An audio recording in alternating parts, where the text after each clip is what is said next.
El cielo era delgado y quebradizo a esa altitud, un pálido campo de luz fría que se extendía sobre las nubes. A través del dosel de un caza alemán, un piloto solitario observaba cómo las siluetas debajo de él ascendían con dolorosa lentitud. Sus alas parecían demasiado pequeñas, sus fuselajes demasiado gruesos, sus movimientos demasiado pesados para la brutal arena que estaban a punto de entrar. De su máscara de oxígeno surgió un leve rastro de risa, una incredulidad silenciosa de que algo con esa forma pudiera sobrevivir en el mundo que esperaba sobre Francia. Pero la guerra tiene una manera de reescribir sus propias reglas. Lo que esos pilotos vieron esa mañana no fueron meras máquinas luchando hacia la pelea. Estaban viendo los primeros pasos de un arma construida sobre una visión diferente del poder aéreo. Una máquina que convertiría el ridículo en miedo y inclinaría la balanza de los cielos. La brecha entre lo que el ojo podía ver y lo que la historia recordaría era lo suficientemente amplia como para tragarse a una fuerza aérea entera. Y en algún lugar de ese aire delgado y helado flotaba la pregunta que definiría los meses venideros. ¿Qué pasa cuando un caza que no debería haber funcionado se convierte en el que ningún enemigo puede escapar? La historia realmente comienza mucho antes de esos primeros encuentros sobre Francia. En el verano de 1940, mientras Europa ardía bajo el rápido avance del poder aéreo alemán, los planificadores estadounidenses estudiaban los restos de los países que habían caído y comprendían una verdad tan fría como el acero que pronto forjarían. Si la próxima guerra iba a ganarse, se ganaría a gran altura. Los cazas alemanes habían surcado los cielos con una precisión mortal, y Estados Unidos necesitaba algo que pudiera alcanzar mayores altitudes, golpear más fuerte y soportar el tipo de castigo que desintegraba a las máquinas inferiores. Cuando los ingenieros de Republic Aviation recibieron las especificaciones urgentes del ejército, se enfrentaron a un dilema que rozaba lo imposible. El diseño tradicional de cazas favorecía estructuras ligeras, alas ágiles y movimientos rápidos. Pero la amenaza que ahora se cernía sobre Europa exigía un caza construido en torno a una filosofía diferente. Alexander Kartveli, el diseñador nacido en Georgia encargado de la tarea, tomó una decisión que sorprendió incluso a su propio equipo. No construiría un Spitfire más elegante ni un Messerschmitt más limpio. Construiría algo más grande, más fuerte y mucho más poderoso que cualquier cosa en servicio estadounidense. El prototipo que surgió, el XP-47B, no se deslizó en el aire tanto como se abrió camino hacia arriba. Su enorme motor turboalimentado llenaba el fuselaje como un corazón palpitante de metal y fuego. Sus alas llevaban el peso de 8 ametralladoras pesadas. Su silueta parecía torpe, sus proporciones alarmantes. Los pilotos de prueba se acercaron a ella con el mismo respeto incómodo que los soldados le dan a la artillería desconocida. Y sin embargo, cuando se abría el acelerador, el avión ascendía como si hubiera encontrado un camino secreto a través del cielo. Pero el progreso tuvo un costo terrible. Entre finales de 1942 y principios de 1943, los escuadrones de entrenamiento lucharon por domar la máquina. El avión hacía un giro de tierra sin previo aviso, se torcía si se manejaba descuidadamente, y se lanzaba en picado con tal ferocidad que los pilotos ocasionalmente sentían que los controles se congelaban bajo sus manos. Las estadísticas eran sombrías. Docenas de aviones perdidos. Demasiados jóvenes aviadores muertos antes de que alguna vez vieran a un enemigo. El Thunderbolt parecía menos una promesa y más una amenaza que se volvía hacia adentro. Aún así, el diseño se negaba a ser juzgado por las primeras impresiones. Aquellos que sobrevivieron los primeros meses aprendieron que, bajo su tamaño, había un motor que se negaba a rendirse y un chasis que podía soportar el castigo sin desmoronarse.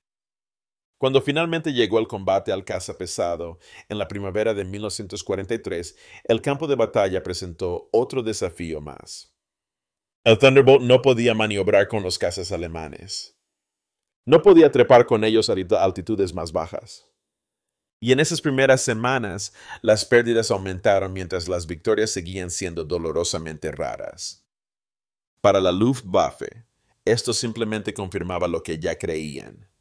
Los estadounidenses habían traído una idea equivocada a los cielos de Europa. Una máquina demasiado grande, demasiado pesada, demasiado lenta. Un luchador que no merecía ese nombre. Lo que no vieron en esos primeros meses caóticos fue el sutil cambio que ya estaba tomando forma. El P-47 estaba sobreviviendo a impactos que habrían destrozado sus propios aviones. Y llevaba un sistema de armas cuya plena consecuencia aún no se había sentido. La tormenta no había llegado, pero su primera sombra ya había cruzado el horizonte.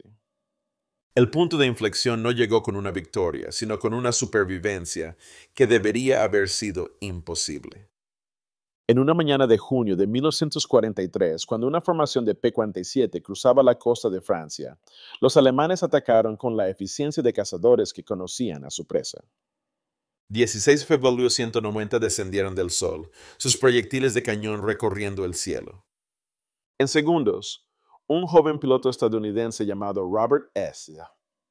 Johnson se encontró dentro de una cabina destrozada por el fuego, con su canopy hecho añicos, sus instrumentos fallando, y su propia sangre acumulándose debajo de él. Por cada regla de combate aéreo, su vuelo debería haber terminado allí. En cambio, el Thunderbolt se mantuvo unido, vibrando, ardiendo, negándose a rendirse. Cuando un solitario FBB 190 se lanzó detrás de él y vació todo su arsenal en el avión herido, el piloto alemán no esperaba más que un naufragio a la deriva. Lo que vio en su lugar fue una máquina que absorbía cada proyectil, cada ráfaga, y aún así avanzaba hacia el canal. Cuando Johnson finalmente aterrizó en Inglaterra, las tripulaciones dejaron de contar los agujeros después de llegar a 200. En esos restos yacía la primera prueba irrefutable de lo que realmente era la aeronave. Mientras los alemanes se reían de su tamaño, los estadounidenses comenzaron a descubrir su lógica. El Thunderbolt no ganó igualando el radio de giro del FW-120 o el ascenso del Bf-109. Ganó imponiendo una nueva geometría al combate aéreo. A más de 25.000 pies de altura, donde los motores alemanes luchaban por obtener aire, el P-47 se mantenía poderoso y estable. En una picada, nada en el cielo europeo podía seguirlo. Ese peso, ridiculizado solo semanas antes, se convirtió en un arma cuando se transformó en velocidad.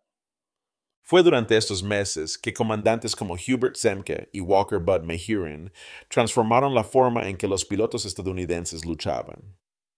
En lugar de duelar en círculos cerrados, ascendían al borde de la estratosfera, esperaban y atacaban con la violencia del acero que cae. Lo llamaban boom y zoom. Los pilotos alemanes tenían otro nombre para ello, el momento en que el cielo se desplomaba. En el fondo de esos picados, 8 ametralladoras pesadas hablaban a la vez, sus ráfagas de fuego convergiendo en una esfera de destrucción de 6 pies. Cualquier cosa que entrara en esa esfera no simplemente caía, se desintegraba. La misión sobre Schweinfurt y Regensburg reveló esta verdad con una claridad brutal. Cuando un escuadrón de P-47 interceptó a los Bf-110 listos para atacar a los bombarderos estadounidenses, la formación alemana se desintegró en segundos. Los testigos describieron alas desgarrándose, fuselajes desintegrándose en fragmentos de metal, aviones desapareciendo como si fueran borrados del aire. No fue gracia. No era elegancia. Era potencia de fuego industrial destilada en un marco del tamaño de un caza. A finales del verano, los informes dentro de la Luftwaffe comenzaron a cambiar de tono. Los pilotos que regresaban del combate describían a los Thunderbolts zambulléndose más rápido de lo que creían que la física permitía, ascendiendo con nueva confianza y disparando con una densidad de fuego tal que la supervivencia dependía más de la suerte que de la habilidad. El enemigo no había cambiado sus aviones, habían cambiado la forma en que los utilizaban. Y lentamente, el equilibrio del cielo europeo comenzó a inclinarse. La máquina que una vez fue desestimada como una botella de leche voladora se estaba convirtiendo en algo completamente diferente. No un depredador definido por la agilidad, sino una fuerza definida por la inevitabilidad. El tipo de arma que no necesitaba ganar la primera batalla para dominar la guerra que siguió. El verdadero cambio en la guerra aérea se volvió inconfundible en el otoño de 1943, cuando la altitud misma pasó de ser una ventaja alemana a una debilidad alemana. A 28,000 pies y más, los una vez dominantes FBU 190 y Bf 109 comenzaron a perder el aliento. Sus motores, magníficos a media altitud, luchaban en el aire cada vez más delgado. Los controles se sentían pesados. La tasa de ascenso se desvaneció. El horizonte se estrechó en un lugar donde los segundos importaban.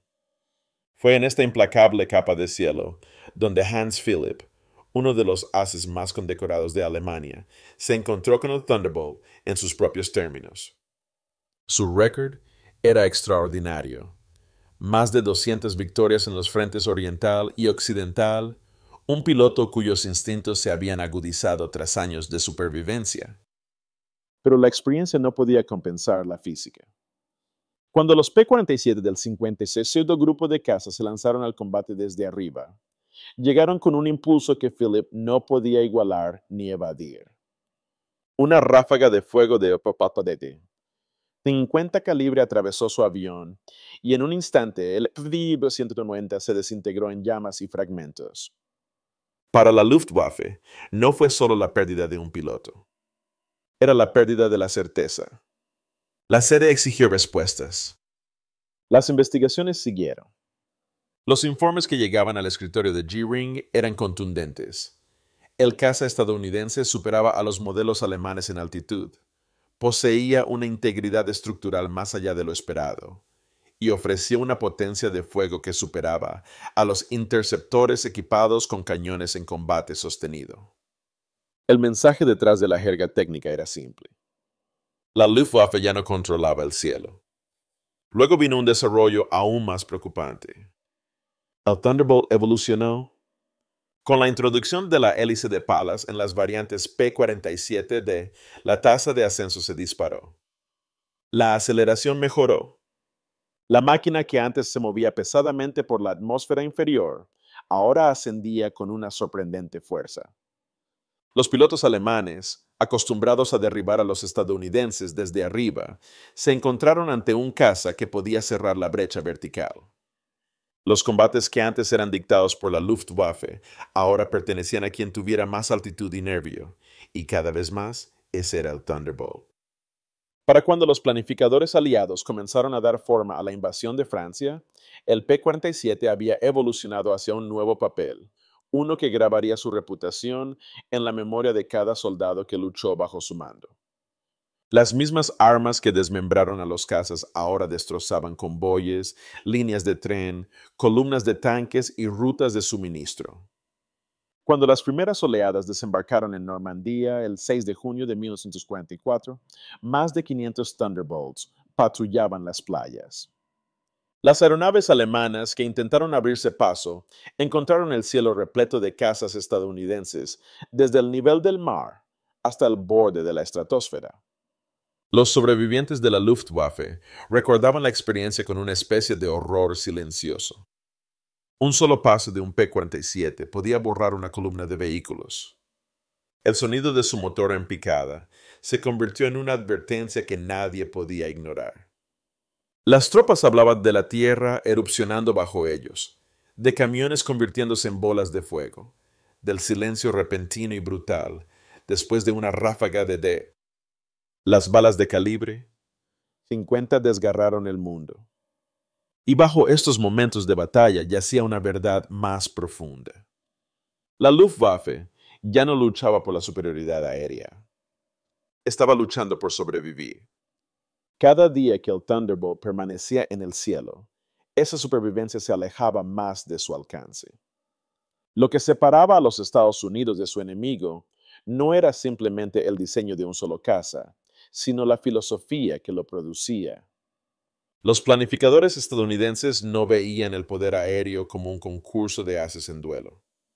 Lo veían como una campaña industrial, una lucha donde la logística, el entrenamiento y la producción eran tan importantes como las tácticas. El Thunderbolt, con su estructura pesada y su implacable potencia de fuego, era la expresión natural de esa cosmovisión.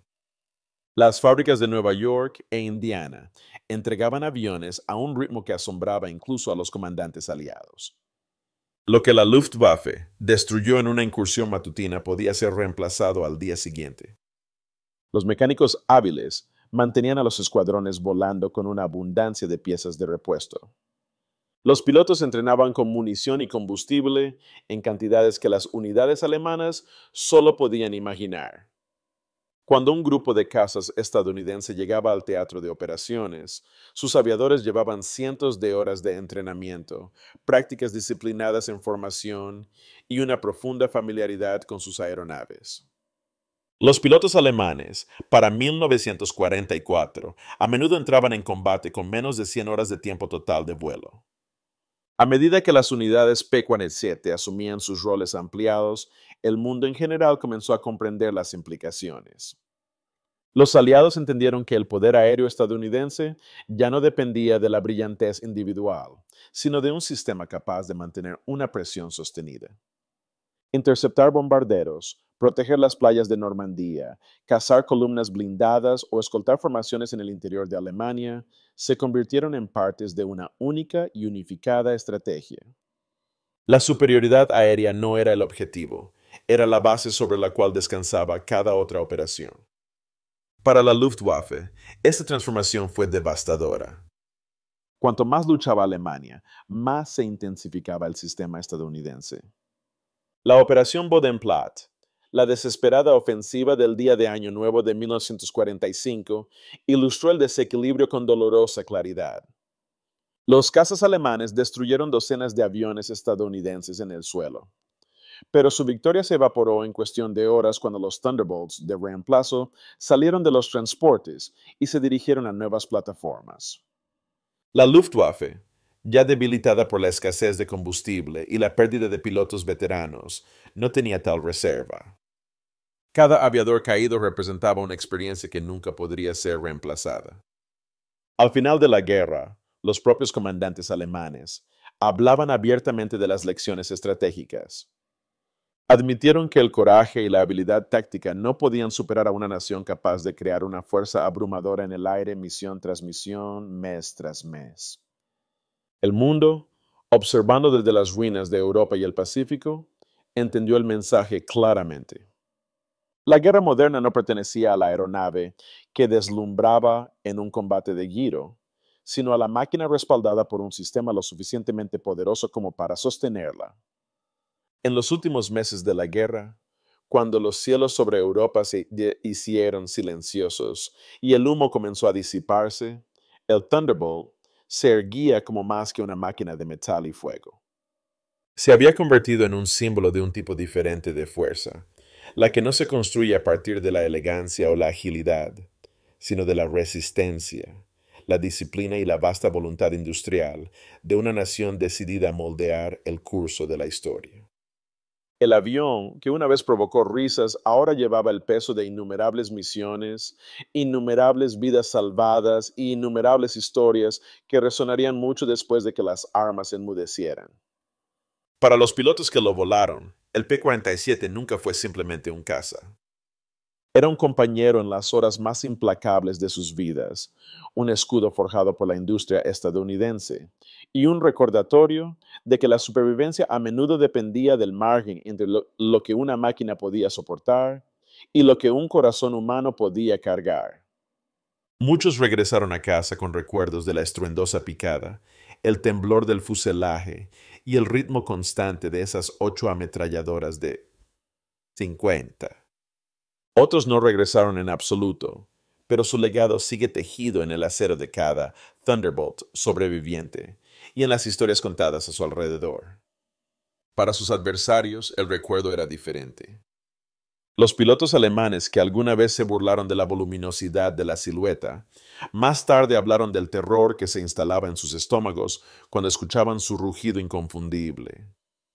En el suelo los soldados recordaban la sombra pasando sobre un camino o un campo, seguida por una tormenta de fuego que cambiaba el curso de una batalla antes de que alguien pudiera reaccionar. La transformación del ridículo al miedo no fue gradual. Fue absoluta. Hoy, cuando los visitantes recorren los museos y se detienen ante los aviones restaurados, ven una máquina de guerra en reposo, su pintura pulida, su historia condensada en carteles y exhibiciones silenciosas. Pero la verdad es más profunda. El P-47 cuenta la historia de una nación que descubre que su mayor poder no residía solo en la invención, sino en la capacidad de construir, suministrar, entrenar y sostener a una escala que el mundo nunca había visto. Es un recordatorio de que las guerras no se ganan solo con momentos de heroísmo, sino con sistemas que se elevan para satisfacer las demandas de la historia. Y quizás esa sea la lección perdurable del Rayo, que la fuerza, cuando se combina con un propósito, se convierte en algo más grande que la suma de sus partes. Mientras reflexionas sobre su viaje, considera lo que esta historia revela sobre la resiliencia, el sacrificio y las decisiones que dan forma al mundo moderno. Si encontraste significado en esta historia, comparte tus pensamientos. ¿Qué parte del legado de los Thunderbolts te habla más profundamente? ¿Y qué lección de esta era crees que todavía importa hoy en día?